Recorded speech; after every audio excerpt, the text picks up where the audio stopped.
Magandang hapon po sa lahat.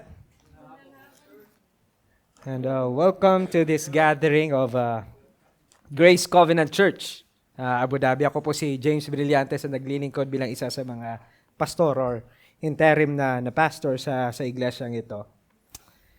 Nung college po ako, meron pa akong experience kasama yung mga kaibigan ko kung saan tinry namin yung banana boat.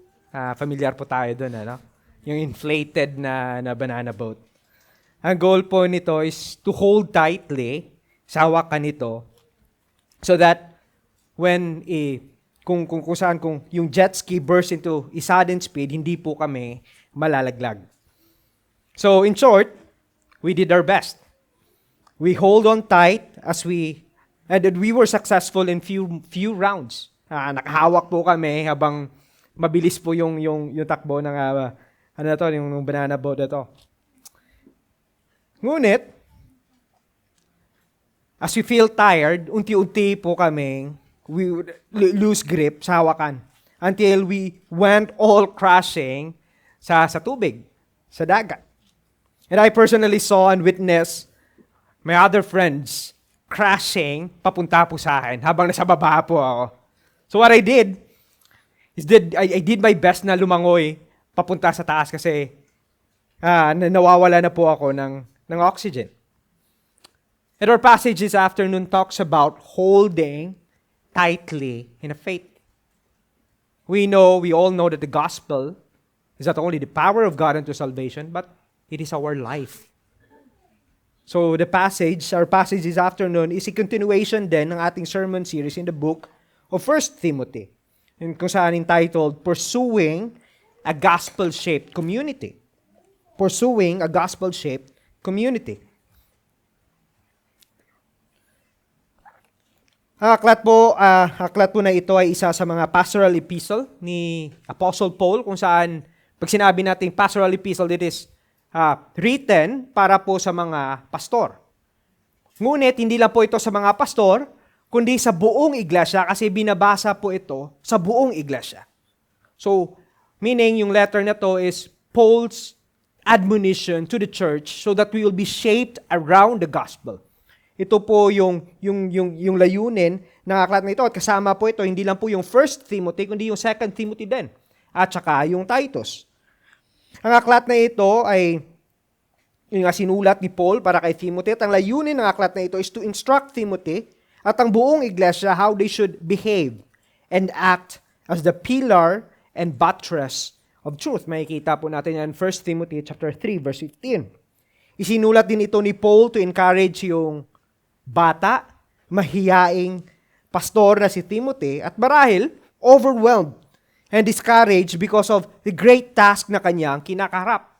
He is going to call out yung mga false teachers. He's going to correct them and stop them sa kanilang maling mga katuruan. At kailangan itong gawin ni Timothy to protect yung health ng iglesia doon sa may Ephesus. At ito ang rason kung bakit inatasan ni Paul si Timothy na magpaiwan at pangunahan ang iglesyang ito. So part po of encouraging him, Paul used yung kanyang own personal testimony to remind Timothy and also the members of that church to continue holding tightly sa kanilang paniniwala o sa tamang doktrina o tamang gospel. And ito din po ang aking panalangin that as we study and learn this section, yung 1 Timothy na to, verses 12 to 20, that we would also persevere holding tightly in our faith sa kay Jesus Christ as we corporately remind one another and defend yung tamang doktrina o yung gospel. So yung main point po natin sa hapong ito is this. A genuinely converted Christian holds tightly in faith by remembering and protecting the gospel of grace. A genuinely converted Christian holds tightly in faith by remembering and protecting the gospel of grace. I have divided po yung passage natin into two parts. Una po, remember the gospel of grace, which will cover yung verses 12 to 17. And yung second point po natin is protect the gospel of grace, which is yung verses 18 to 20. So pasimulan po natin yung passage natin, yung first point. Remember the gospel of grace. Kung atin pong maalala, iniwan po ni Paul yung verse 11 kung saan yung preach ni Pastor Irvin noong nakaraang linggo by saying na he is entrusted with the glorious gospel. Yan po yung sinabi niya in verse 11. At mahalaga ito dahil it sets yung difference between him who is faithfully teaching yung sound doctrine at sa mga hindi, sa mga false teachers and their false doctrine. To be entrusted means to be under his care, yung tamang doktrina na ito. It also means na hindi po ito being passive, na pinagkatiwala lang siya at wala ka nang gagawin.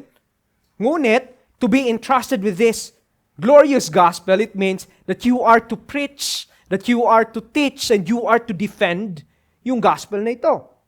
At ito po yung makikita natin na ginagawa po ni Apostle Paul. He teach, he preach, and he defend yung gospel na ito.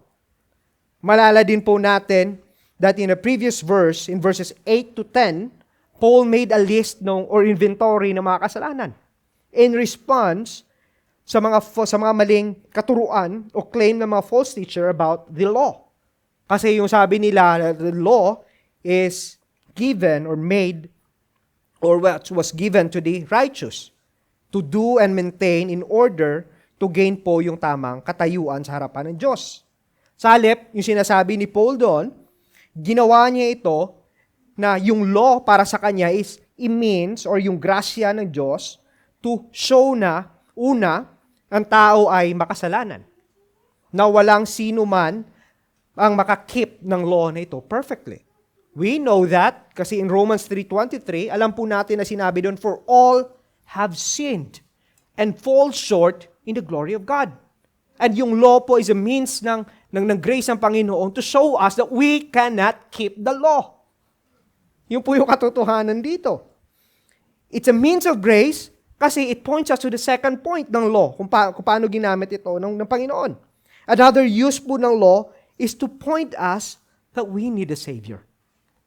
We need a Savior. We need a Savior outside sa ating sarili who perfectly lived yung Mosaic law na ito. In short, it points us to Jesus. So as Paul reflects yung katotohanan na ito, and as he hopes for Timothy to be encouraged in the work entrusted to him, makikita natin how Paul was being entrusted ng gospel. Makikita natin kung paano ito ay pinagkaloob sa kay Paul as he reflect yung kanyang experience.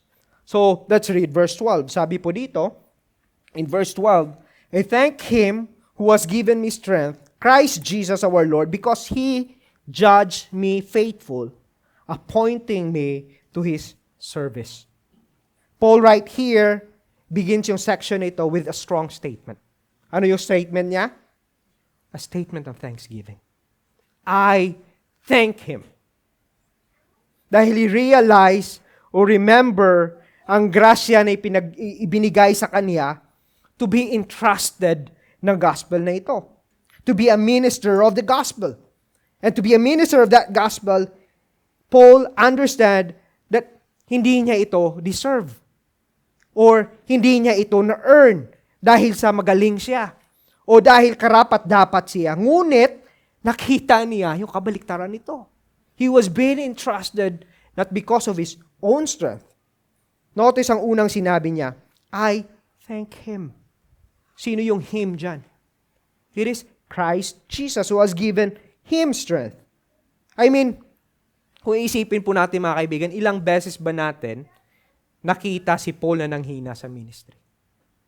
How many times he mentioned yung kanyang mga experiences? Marahil mababasa natin in 2 Corinthians 12 verse 9, how he received yung thorn of the flesh. Hindi po ba? He suffered while doing ministry. And 3 times he pleaded sa Panginoon that it would be removed, yet yung response sa kanya ng Panginoon is this. Sabi ng Panginoon, my grace is sufficient for you. For my power is made perfect in weakness. Therefore, sabi ni Paul, because God's grace is sufficient to him, I will boast all the more gladly sa mga weaknesses ko, so that the power of Christ may rest upon me. In Philippians 4:13, Paul acknowledged na yung mga ups and downs niya na experience sa ministry. Sa ministry, Paul experienced yung gutom. He also experienced to be in plenty. Ngunit, he finds strength in God through our Lord Jesus Christ who strengthened him. Kaya nga nasabi niya in Philippians 4:13, I can do all things through Him who strengthened me. Hindi po ito ginagamit sa, sa pang-basketball na, no? But ito po yung konteksto dito.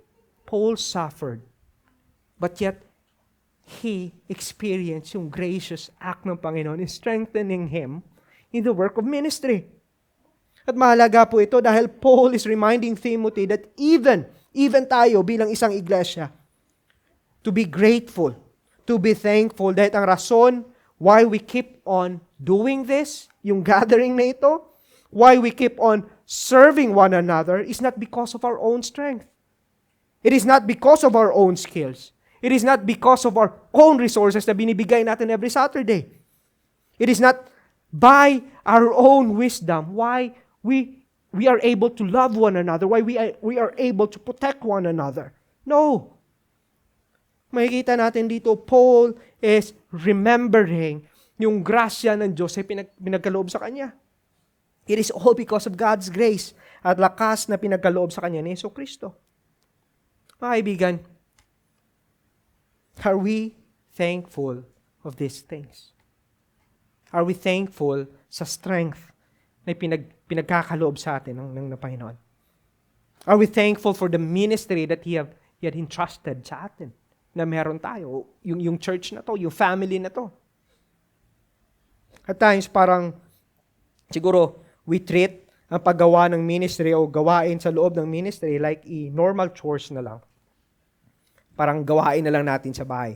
Na it's common na nakakalimutan natin to be thankful ng yung mga bagay nito, yung nagbibigay sa atin ng lakas or enablement to do the work of the ministry ay galing sa ating Diyos.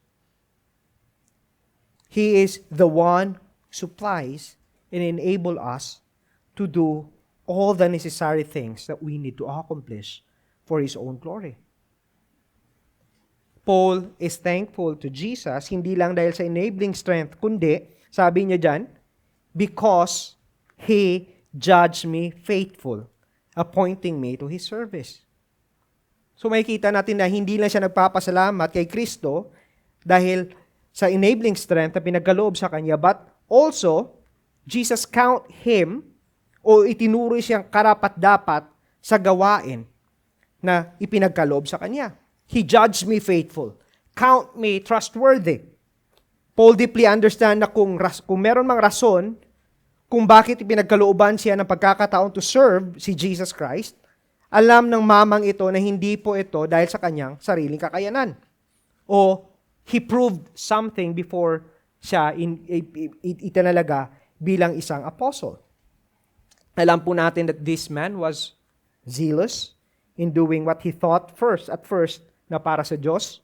Yet, alam din po natin na ginagawa niya yon hindi dahil para sa Diyos ng Biblia, kundi dahil out of his own blinded faith. Yet, God saved him, though he is not worthy. God appointed him and made him worthy by the blood of Christ, who loved him and saved him. Mga kaibigan, sometimes it's tempting for us to think na on the other pendulum na we do not deserve to serve our God. Hindi po ba? Because we are looking to our own self, to our own skills. Now, we think na what we can give or what we can do doesn't matter. It doesn't give any change sa loob ng iglesia. Or we think, or sometimes we shrink in shame when opportunity come to share yung gospel. Dahil yung utak po natin is so occupied ng takot dahil baka mapahiya po tayo. O di natin kaya gawing ito. Ngunit mga kaibigan, let us remember, bilang mga Kristyano, we can serve God even in our little ways. Because He is the one who appointed us and given us necessary strength or enablement to accomplish yung work na pinagkaloob niya sa atin. Or perhaps you are here right now and think na hindi po natin deserve na maligtas. Because sa ating mga kasalanan. At kung alam nyo lang, baka iniisip na kung alam nyo lang kung gaano ako kasama, siguro you would agree to me. Baka ganun yung ating iniisip. I'll tell you, Paul would strongly disagree po sa inyo. Ay tingnan po natin yung verse 13. Wow. Why I said that, tingnan po natin yung verse 13 and even yung last part ng verse 15. How Paul described yung kanyang buhay prior sa kanyang conversion o sa kanyang repentance and faith. In verse 13, sabi niya, though formerly I was a blasphemer, a persecutor, an insolent opponent, but I received mercy because I had acted ignorantly in unbelief. Paul is not exaggerating nung sinabi niya na he is a blasphemer. Or someone who speak evil against kay Jesus Christ o sa mga followers nito. He is not also exaggerating nung sinabi niya na he is persecuting them. Marahil pamilyar po tayo sa buhay ni Saul bago siya naging Paul.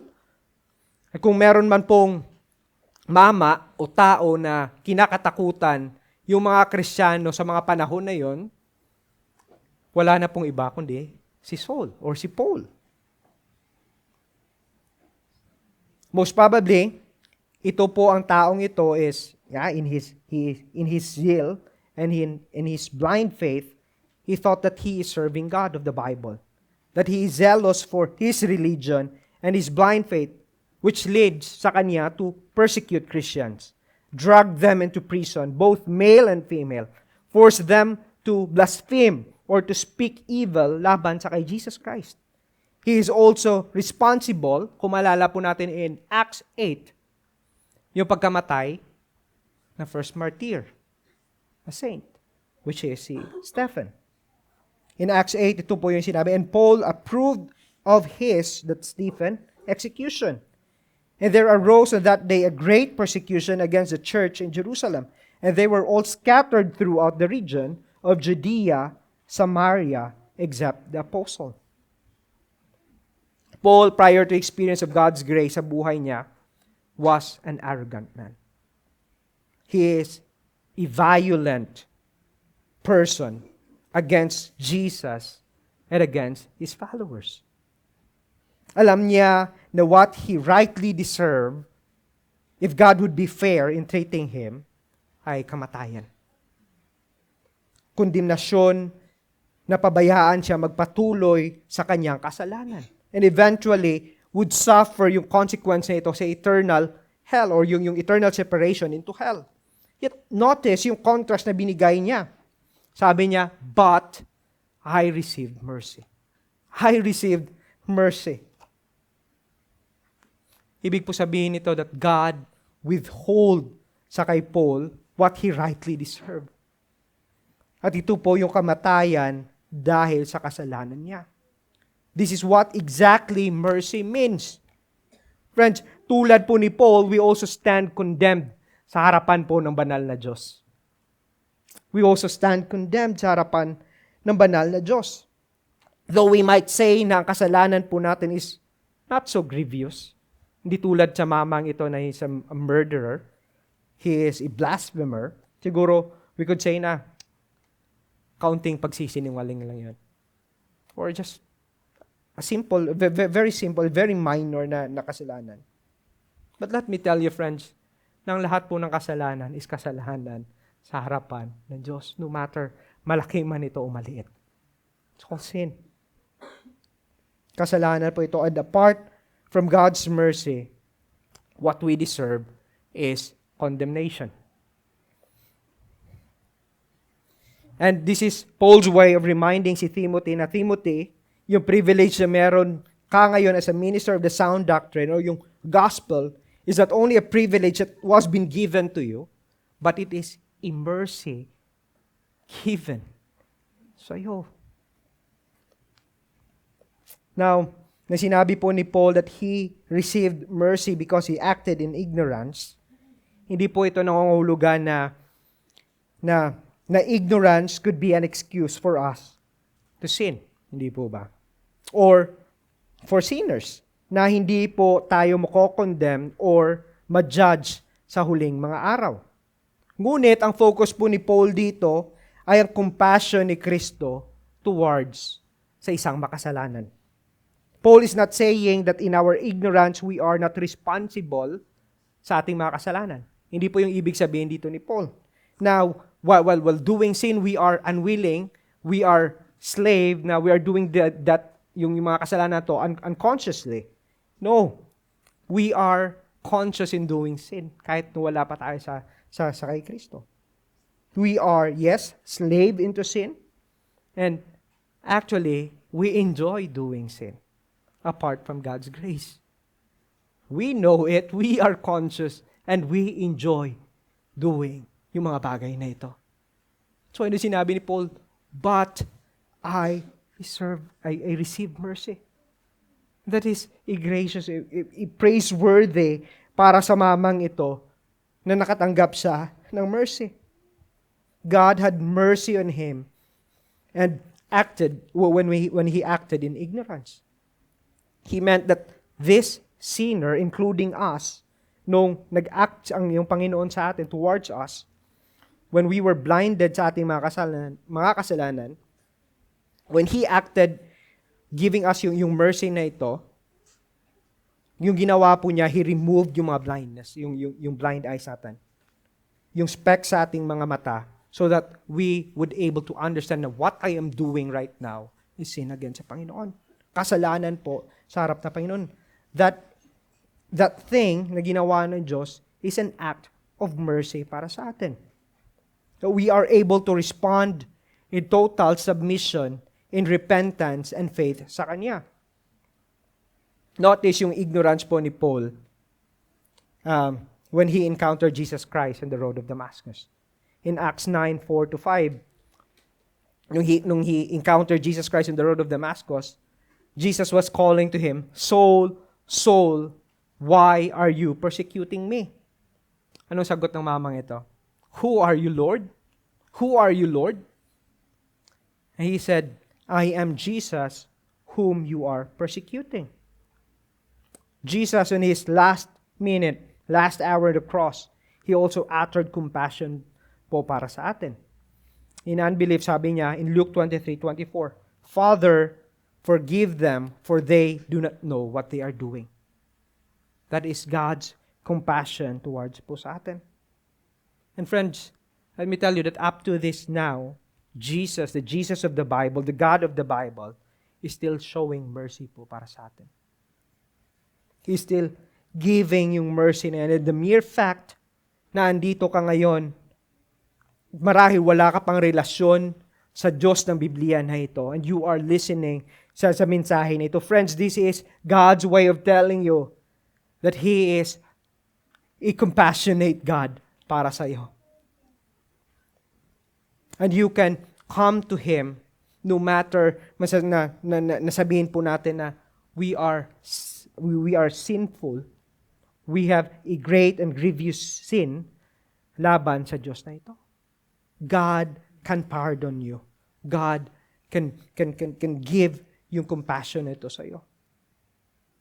Now, Paul is not only, kung titingnan po natin yung verse 14, Paul is not only saying that he did not get what he deserved, which is, yung sabi natin kanina is yung kamatayan, but he also received so much what he doesn't deserve. Ito po yung sinasabi natin na grace.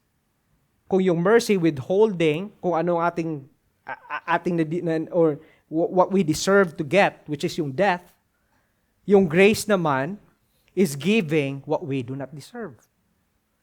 Grace is giving what we do not deserve. Basahin po natin yung verse 14. Sabi niya dito, and the grace of our Lord overflowed for me with the faith and love that are in Christ Jesus. Paul here picture God's grace like an overflowing fountain o parang river that overflows or that floods its banks.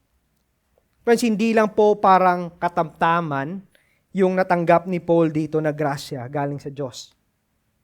But what he received is more than enough. It was not limited grace, rather it was lavished, abundant grace. Ang grasya po para kay Paul is always connected sa ginawa ni Kristo sa cross. Kaya nga makikita natin dito that Paul said that he is the recipient of God's grace. Kung titingnan po natin. That won by Christ on the cross and received by faith in Him. Gusto ko yung image na makikita natin dito. Kung previous na verse, sinabi niya that he is a blasphemer, he is an insolent man, he is a persecutor. Ngunit, kung titingnan po natin dito nung panahon na tinanggap niya si Jesucristo, he also received three things. He received grace, he received faith, and love. Kung intindihin po natin, sinasabi po ni Paul, what replaces yung kanyang religious idolatry is genuine faith. Faith in the risen Christ, and what replaces his hate-filled heart for Christians is brotherly love and affection para sa kanila. Mga kaibigan, what separates Paul and Timothy sa mga false teachers? What separates us from the non-believers? It's the grace of God. It's the transforming work of God in Christ through the Spirit. Mga kaibigan, what Paul is describing here is yung mark ng tunay na Kristiyano. Marks of a genuine conversion. It tells us that when God does a work in someone's life, by grace, things change. Hindi po ba? From a blasphemer to a man who have faith in God. When the Spirit of God moves sa buhay ng isang tao, He renovates everything sa buhay ng tao na ito. And Paul talks about this in 2 Corinthians 5:17, nung sinabi niya, therefore, if anyone is in Christ, he is a new creation. He is a renewed man. Noon dati, yung ating desire is to do yung mga makasalanang na mga gawain. Now, what we desire is the things that gives glory sa ating Diyos. Sabi niya, the old has passed away, behold, the new has come. Mga kaibigan, if you claim that you are a professing Christian, but your life looks no difference nung mga panahon bago pa ninyo i-profess si Christ as your Lord and Savior, kung wala pong diferensya yung buhay mo noon at sa ngayon, well, chances are, you haven't experienced yung transforming work of the Holy Spirit. Dahil ang tunay po na Kristiyano, our confession of Christ will be matched by the transforming work of the Spirit. As we grow and be shaped into Christ's image. Ito po yung nangyari kay Paul dito. We're not only confessing and trusting in the true gospel, kundi po yung pattern ng buhay natin will give credibility sa ating profession of faith. Friends, conversion does not mean we will be entirely free from sin.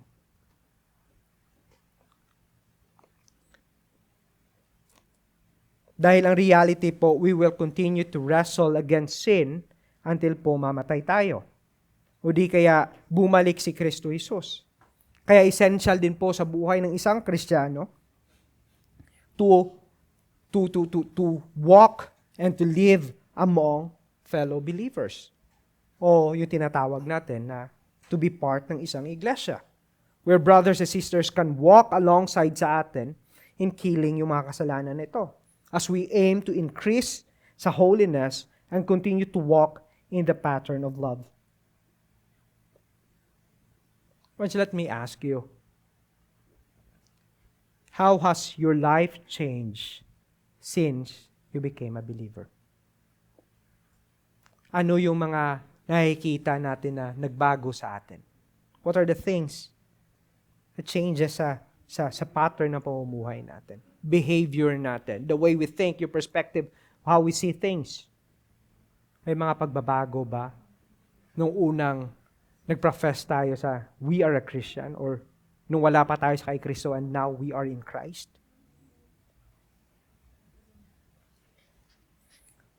After all the years na niligtas ng Diyos si Paul, hindi pa rin niya maiwasan na magulat and be amazed sa grasya na pinakita sa kanya ng Diyos. He had not still got over dito. He hadn't taken it for granted after years na pagiging apostle niya. He is still stunned. Nagugulat pa rin siya on how undeserving he was to be shown of God's mercy and grace sa kanyang buhay, and to be used in God's service. And ito din po yung nais ni Paul na matutunan o makita po ng batang pastor na si Timothy. That he would continue to hold tightly sa magandang katuruan na ito, sa gospel na ito. Kaibigan, as much as I wish na hindi po ito temptation for the elders, and even to you, ngunit totoo po ito that we tend to forget yung joy ng ating conversion. Hindi po ba? The joy of our salvation. So, I encourage you to pray. To pray for your elders and pray for your souls that we will continue to fight the joy of our salvation. That the gospel will continue to be fresh and real po sa buhay natin as we encounter yung mga kasalanan. And kung titingnan po natin, Paul will build ang kanyang pasasalamat as he continue sa kanyang sinulat dito in verse 15. Here, Paul moves from focusing sa kanyang sarili to declaring ang general truth that is applicable para sa lahat ng sinabi niya. Sa verse 15, kung titingnan po natin, sabi niya dyan, the saying is trustworthy and deserving of full acceptance, that Christ Jesus came into the world to save sinners, of whom I am the foremost. Yung salitang trustworthy saying po dito is 5 sa mga trustworthy saying na makikita natin sa aklat ng 1 Timothy. To be trustworthy, o yung salitang trustworthy means true and worthy believing. Totoo at akma lamang na paniwalaan. Ito po yung ibig sabihin dito. Take it to the bank, kumbaga. Take it to the bank, sigurado yan. Yan yung nais na sabihin dito ni Paul. Kung titingnan po natin back in verse 11, Paul referred to gospel as the gospel of the glory of the blessed God. And guess what? Yung sinasabi dito ni Paul sa verse 15, this is the gospel in a concise form. This is the gospel. But this is, sabi niya, this is worthy of all acceptance. Worthy of all acceptance. And sabi niya that Christ came to save sinners, of whom I am the foremost. Ang tanong, bakit magandang balita ito? Bakit this is an amazing good news para sa atin? Kasi kung iisipin po natin, bakit magandang balita po ito? Kung iisipin na po natin, nung sinabi ni Paul, Christ came to save sinners. It's a good thing, hindi po ba?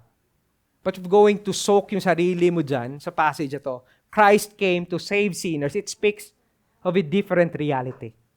He came because the reality is we are sinners. And we cannot save yung sarili natin. That's why tinatawag po ito na good news. This is the right gospel, the true gospel na nais ni Paul na panghawakan ni Timothy. This is good news. This is good news. Dahil left on our own, left in the image of the first Adam, yung katotohanan po, humanity rebelled against sa Diyos na lumikha sa atin.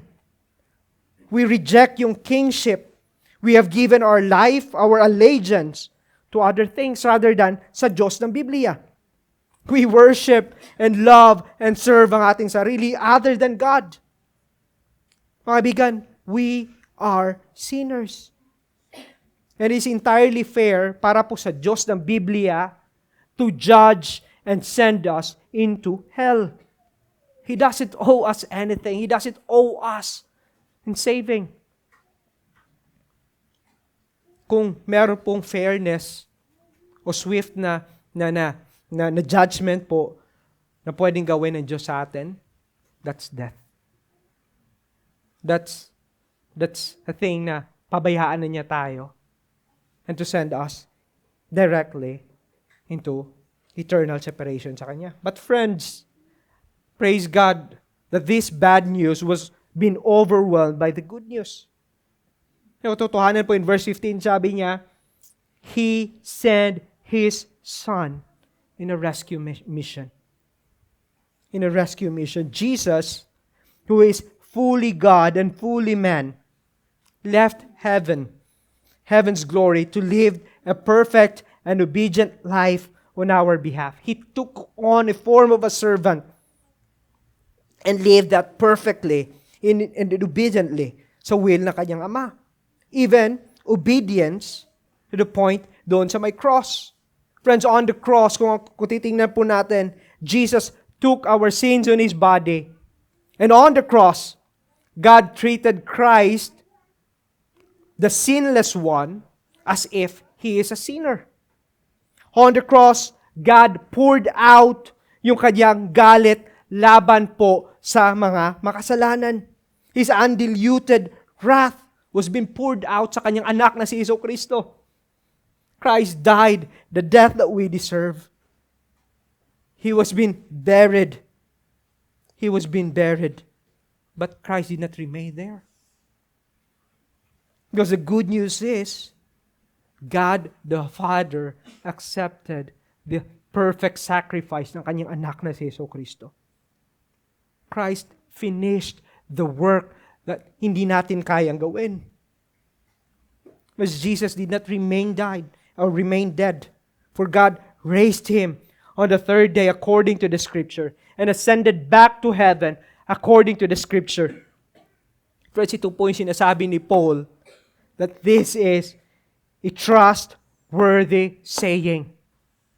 This is worthy of all acceptance. And this is worthy for us, church, to defend and die para po sa tamang katuruan na ito.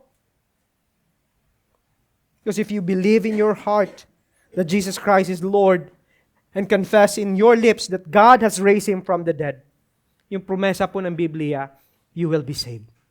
You will be saved. So friends, I hope that we will not get yung impression ng Christianity ay tungkol po sa kung ano yung pwedeng magawa natin. Sa halip, nawa na maintindihan natin na ang mabuting balita ay tungkol sa ginawa ng Diyos on our behalf. Ito po yung sinasabi ni Paul in 2 Corinthians 5:21.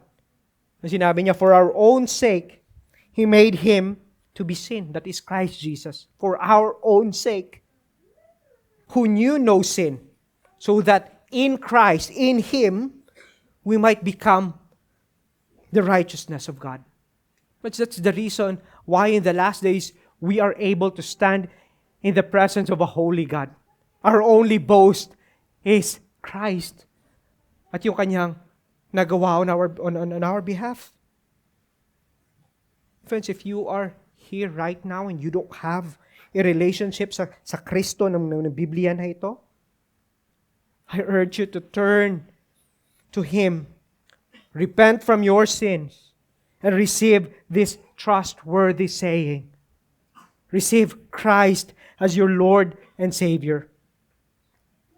O marahil na andito ka ngayon and you have been hearing yung gospel nito preached multiple times or many times, and you still hold back to accept Him as your Lord and Savior.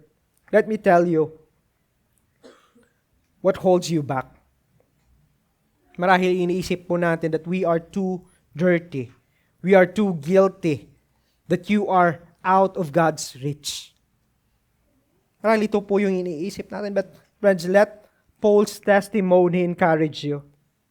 If God rescued a murderer, a blasphemer, such as Paul, then surely He can rescue you. The arm of the Lord is not too short para iligtas po tayo, para iligtas po kayo. Christ Jesus came to this world to save sinners. And you can receive this free gift of salvation na hindi na po kailangan ng special prayer. O yung ginagawa po na you would go in the front and or neither do good works. All you have to do is to receive this in order for you to become a Christian. Simply receiving it in your heart that Jesus is Lord, and matched by the confession ng ating lips and aim of our life that our heart should simply to trust and rest sa Kristo na po na ito. Receive Him as your Lord and Savior. I love yung description po ni Paul dito sa kanyang sarili. Pagkatapos po at the end of verse 15, na sinabi niya, explain niya kay Timothy yung gospel. Sabi niya, Jesus came into this world to save sinners.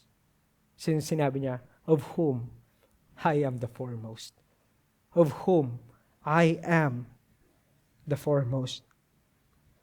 Sa ibang translation po, yung sinabi niya, of whom I am the chiefest sinners. Paano po nasabi ni Paul ito? Did he investigate yung lahat ng mga makasalanan at sinabi niya, mga minor lang yung mga kasalanan na ginawa niyo? I am. Ako po yung nangunguna. Well, of course, hindi po niya ginawa iyon. But what he is doing here, Paul is modeling to us a helpful reality para sa ating mga makasalanan.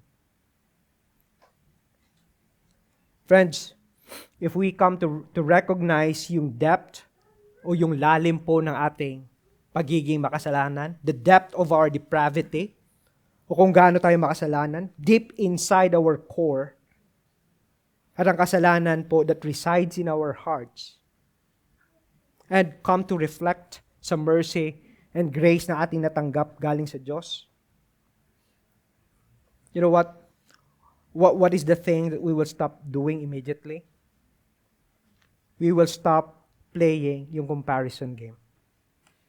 We will stop comparing yung sarili natin sa iba. We will stop evaluating yung sarili natin with the life of others. But rather, we will really or genuinely understand yung if we really and genuinely understand yung sarili natin in the lens of God's grace and mercy, we would be able to evaluate yung sarili natin sa salita niya. And hopefully, we would also arrive with the same conclusion as Paul, na ako ang pinakamasama. I am the worst sinner of all. Hindi po yung kilala ko sa bahay, hindi yung asawa ko, hindi yung anak ko, hindi yung katrabaho ko, hindi yung katabi ko, hindi yung boss ko, kundi ako. If we would cultivate this type of accurate perspective sa sarili natin, imagine how it affect yung relationship natin sa bawat isa. Imagine how we would live independent sa grasya at sa habag ng Diyos araw-araw. Or we would value ang sinasabi natin na iglesia.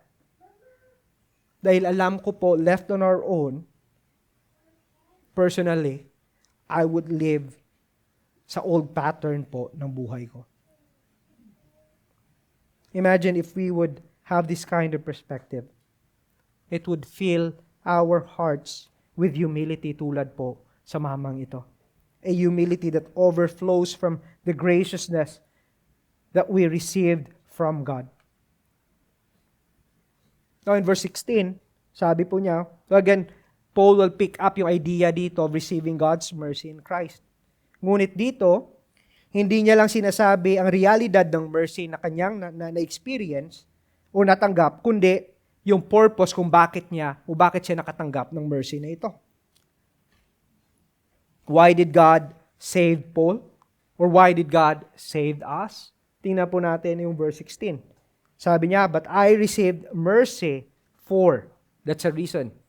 That's a statement na nagbibigay reason. For this reason, that in me, if foremost, Jesus Christ might display His perfect patience as an example to those who are to believe in Him for eternal life. So Paul, in a way, saying this, that I'm the worst sinner, but I am the example or the prototype of God's patience. I am the prototype of God's patience. Oh sure, yung conversion po ni Paul was unique. Marahil hindi lahat sa atin have the same unique conversion tulad ng mamang ito. Which is, ito ang madalas kong marinig kung meron akong elder chat. Yung mga nag-undergo ng elder chat. Normally, sasabihin nila, Pastor, hindi naman kasi ganun ka-drama yung buhay ko, yung conversion story ko.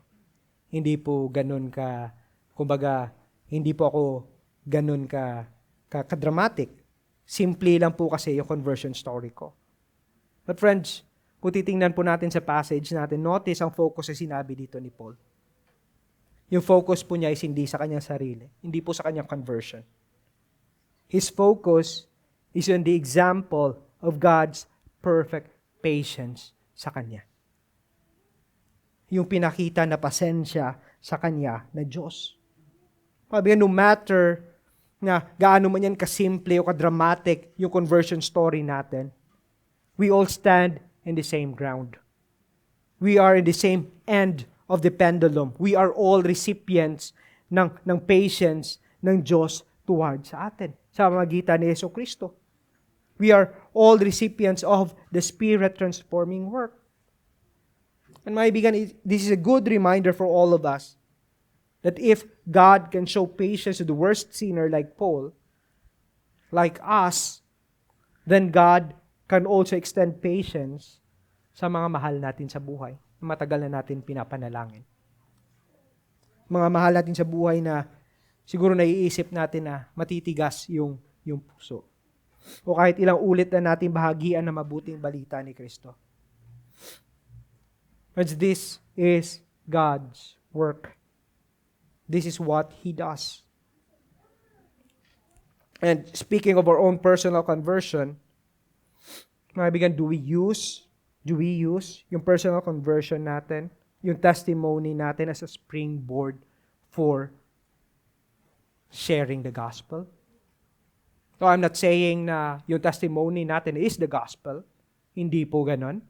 But are we using yung personal testimony natin as a springboard, jump off for us to share yung gospel? Marahil, pwede nating sabihin na ganito yung experience ko before. But I've received mercy. I don't deserve na maligtas, but yet God saved me.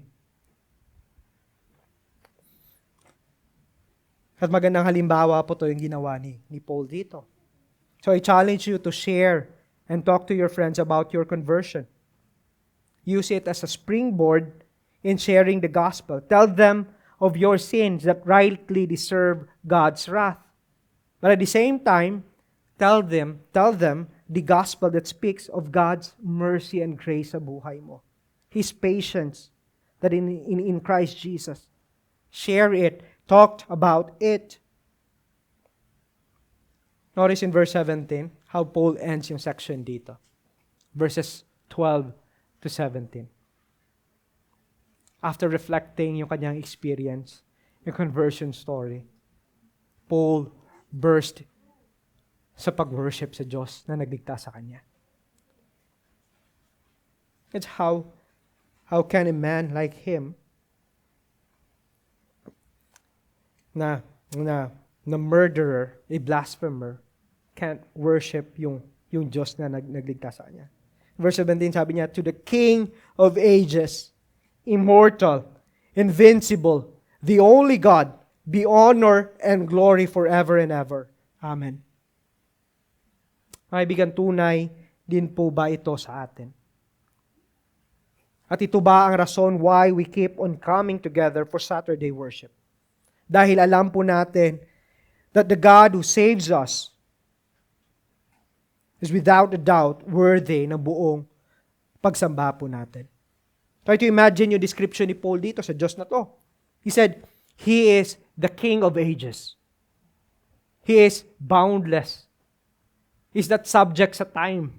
He is King forever. Ito yung sinasabi dito. He is immortal, without beginning and without end. He is invincible. Yet, kung titingnan po natin, this King, this God of the universe, of the entire cosmos, of the entire galaxies, and everything na kanyang nilikha, imagine, He is a King, but yet He chose to save you. He chose to save me. He chose to save us. So, sa katunayan po, we don't deserve to be saved. Yan po yung paulit-ulit na sinasabi natin kanina pa. Friends, would this truth steer yung affection po natin to worship the God of the whole universe? Ito ang dahilan kung bakit nais ni Paul paalalahanan si Timothy sa section na to. Bakit nais niya paalalahanan si Timothy ng tunay na gospel? So that he would be encouraged, filled with worship, and remove yung fear, yung intimidation sa batang pastor na ito as he charged false teachers to stop sa kanilang mga false teaching. He reminds him of the gospel of grace. For what purpose? For our second point. Sabi niya sa second point, yung second point po natin, remember to protect the gospel of grace. Tingnan po ninyo yung verse 18, paano niya sinimulan. After reflecting sa kanyang experience, after he remember yung gospel of grace. Protect the gospel of grace. Verse 18, sabi niya, this charge I entrust to you, Timothy, my child, in accordance with the prophecies previously made about you, that by them you may wage the good warfare. Again, remember in verse 11, Paul said that the gospel was being entrusted to him. And now, he is entrusting yung gospel na to sa batang pastor na si Timothy. And part of that charge is to stay in Ephesus para patahimikin at pigilan ang mga maling katuruan. But you wonder, again, kung bakit Paul spent so much time reflecting yung preciousness and yung power ng gospel or the power of God's work.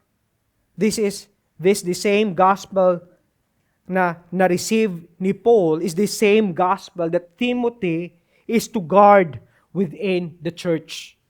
This is the same gospel na kailangan niya pangalagaan, kailangan niya protektahan. It is the power of God unto salvation. But try to imagine if you would become passive sa gawaing ito. If Grace Covenant Church would become passive in guarding the right gospel. Marahil, we would end up and be resolved to preach a self-help sermon. Di po ba? Marahil, we would be resolved in preaching prosperity preaching or prosperity gospel. Yung katuruan na you need to give a lot, siksik, so that you would be received also ng siksik. Probably we would be resolved in preaching moralistic, work-based na sermon para po sa kaligtasan ng mga nakikinig sa atin or perhaps for our own honor. No. Kung titingnan po natin, Paul gave time sa pag-explain ng gospel in verses 12 to 17. Kasi alam ni Paul that the gospel that Timothy should guard is the power of God unto salvation to those who would believe. Kung titingnan po natin in Romans 1 verse 16, sabi niya, for I am not ashamed of the gospel. Sabi niya, of the gospel, for it is the power of God for salvation to everyone who believes, to the Jew first and also to the Gentile. It is the power of God unto salvation. And if we will become passive on guarding this, what we will preach, what we will give to the congregation is not the right gospel, but the power of God unto salvation. We would send people to destruction. Friends, your soul, the soul of those people who are coming and joining sa congregation na to is at risk if you will not defend. Kaya nga sinabi niya dyan, notice kung paano niya pre-name yung pastoral duty ni ni Timothy sa metaphor na ginamit niya. Ano ginamit niya na metaphor dyan? It's a metaphor of a soldier, na isang sundalo. Nakita po ba natin yan? Sabi niya, wage the good warfare. Meaning, sinasabi ni Paul dito, Timothy, fight the good fight. Don't run from the battlefield. Stay there. Stay engaged. Protect the gospel. Marahil pamilyar po tayo kung ang isang sundalo would receive order from his superior. Hindi po ba? A soldier perhaps would do his best to carry out ang kanyang duty, even in the expense sa kanyang sariling buhay, in the expense of his own glory, in the expense of his own comfort. And this is what Paul is giving sa batang pastor na ito. He's saying, Timothy, fight the good fight of faith. Don't think of yourself. Don't think of your own glory. Think of the glory that God has given us through the gospel na ating natanggap. Mga kaibigan, in what way are we guarding the gospel that we have received sa ating Diyos? In our personal life, how are we guarding yung gospel na ito? Now, Paul, along with this command, also remind yung batang pastor na ito of kanyang natanggap. Yung sinabi niya, in accordance, kanyang natanggap na calling. Yung sabi niya po dito, in accordance of the prophecies made previously about you. Now, we are not really sure kung ano po yung prophecy na sinasabi ni Paul dito. But, kung makikita po natin in chapter 4, verse 4, sinabi niya, he speaks of the laying of hands of the elder sa pag-commission po sa batang pastor na ito. Marahil nangangahulugan ito of affirming na ng mga elders na yung batang pastor na si Timothy is faithful. He is ready to do the work of the ministry. Marahil ito yung sinasabi at pinapaalala ni Paul sa kanya, reminding him of the prophecy that he received. But we can see kung gaano ito kaimportante para kay Paul na maalala ito ng batang pastor na ito. In verse 19, makikita po natin na sinabi niya dito, holding faith and good conscience, by rejecting this, some have made shipwreck of their faith. Now, pinaalala ni Paul, yung dalawang bagay na yon. But here, in verse 19, as Timothy waged war as a good soldier ni Kristo, kailangan din ni Timothy na pangalagaan or guard yung dalawang bagay. In verse 19, sabi niya, holding faith, and yung isa is, good conscience. Faith, which refers to beliefs, to teachings, and good conscience is the kind of life that gives credibility sa gospel. If Timothy would abandon ang living faith in Christ, then it's easy to understand how Timothy might be tempted to drop yung sword and abandon yung post niya in the battle. Timothy will be strengthened only by the grace of God, by the degree na pinagkakatiwalaan din niya ang Diyos na nagbigay sa kanya nito. Kaya nga yung invitation po parati sa atin when we encounter and we see ourselves unfit to the work of the ministry, invitation parati sa atin ng Panginoon, that if anyone lacks wisdom, we should ask, hindi po ba? Because King Jesus would not only supply yung lakas na ito o talino, but He would sustain us in the work of the ministry. Kaya po si Paul encouraging yung batang pastor na ito na kailangan niya pangalagaan ito. Need to hold tightly sa teaching na ito. But at the same time, Paul urged si Timothy to hold in good conscience. Ano pong ibig sabihin ni Paul dito? Kung titingnan po natin, each of us ay meron pong tinatawag na conscience, hindi po ba? It is a gift from God. It is our conscience, yung consciousness natin of what we believe, what is right and what is wrong based po sa salita niya. And if you are not a Christian, you still have yung conscience na ito. Dahil ito po yung nagsasabi sa atin na tama ito at ito ay hindi tama. Ngunit, kung hindi ka Kristiyano, this is a bit or a deformed kind of conscience. Now, as Timothy depend in Christ, he should live in accordance sa kung ano ang tama at mali, base sa salita ng Diyos. Paul says, don't ignore yung mga bagay na ito. Don't ignore your conscience. Don't push mute yung conscience mo. Kung alam mo na may mga maling katuruan sa loob ng iglesia, be quick to correct it. Or otherwise, you are training your conscience na maging mapurol sa pag-spot ng mga false teachings. And this is true to us as well. Hindi po ba? Sometimes we become passive sa mga maliliit na mga kasalanan.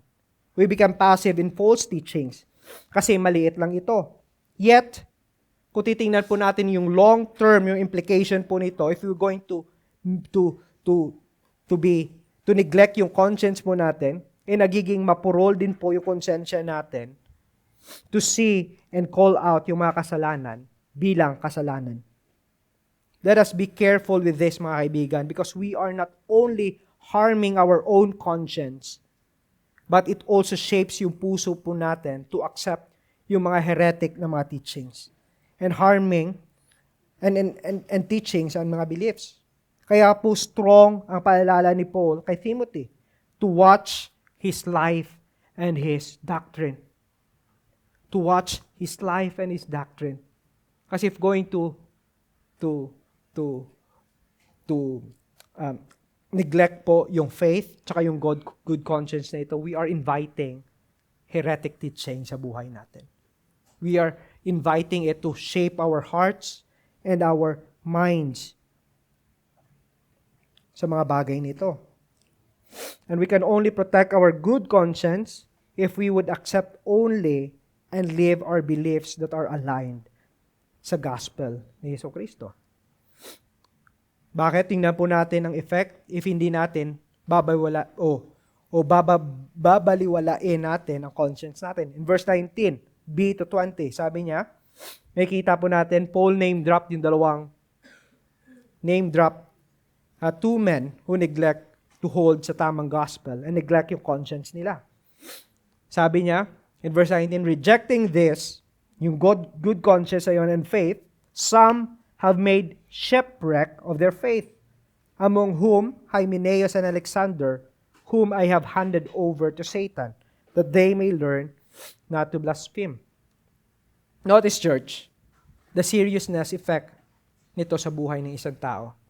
If we neglect our faith, holding into faith and conscience, we shipwreck.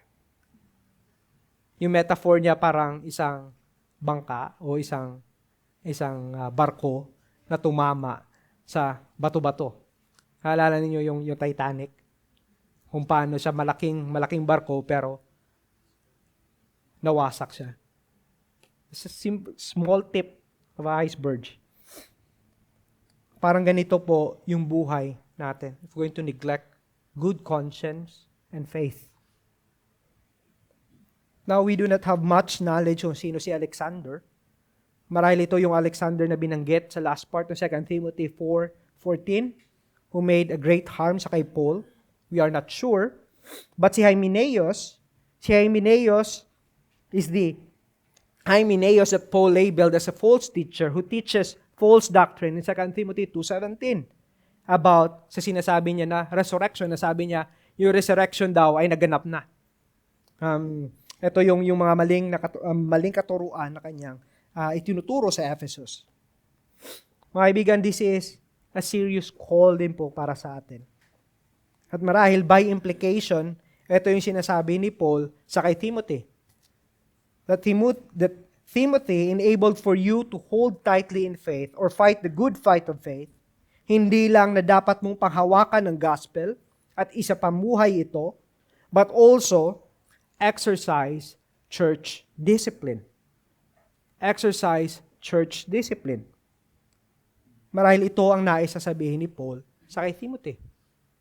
Mga kaibigan, alam po natin ang devastating effect if we left yung mga false teachers and teachings unchecked.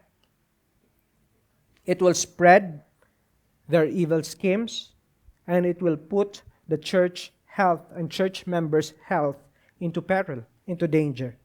So we must be firm and fast to act on this. Ginamit ni Paul yung salitang hand him over to Satan. That's a sharp word, hindi po ba? Hand him over to Satan. Marahil sa iba, this is a unloving na salita. To hand over to Satan. But clearly, yung language na to is a language of church discipline. Same thing na ginamit ni Paul in 1 Corinthians 5 verse 5. Nung yung isang member ng church is living in immoral kind of life. Sabi ni Paul doon, hand this man over to Satan. Church, pag sinabi natin church discipline, I know you have experienced this here also. Church discipline is not unloving. It is not unloving, but rather, this is a loving act toward sinners in hopes na makasalanan na ito would realize and find true reconciliation with God through the gospel of grace. Friends, let us heed yung warning na to. Let us heed yung seriousness ng warning na to dahil ang health po natin at ang iglesia natin ang nakasalalay dito. And we can only do this if we hold tightly in the faith by remembering and protecting the gospel as a congregation. Again, our main point is this. A genuinely converted Christian holds tightly in faith by remembering and protecting the gospel of grace. Manalangin po tayo. O Diyos Ama, maraming salamat po sa inyong salita. Lord, help us to continue to cling to Christ as we continue to remind ourselves with the truth of the gospel. Nanalangin po kami that as we do this, would you strengthen us as well to fight the good fight of faith? In Christ's name we pray. Amen.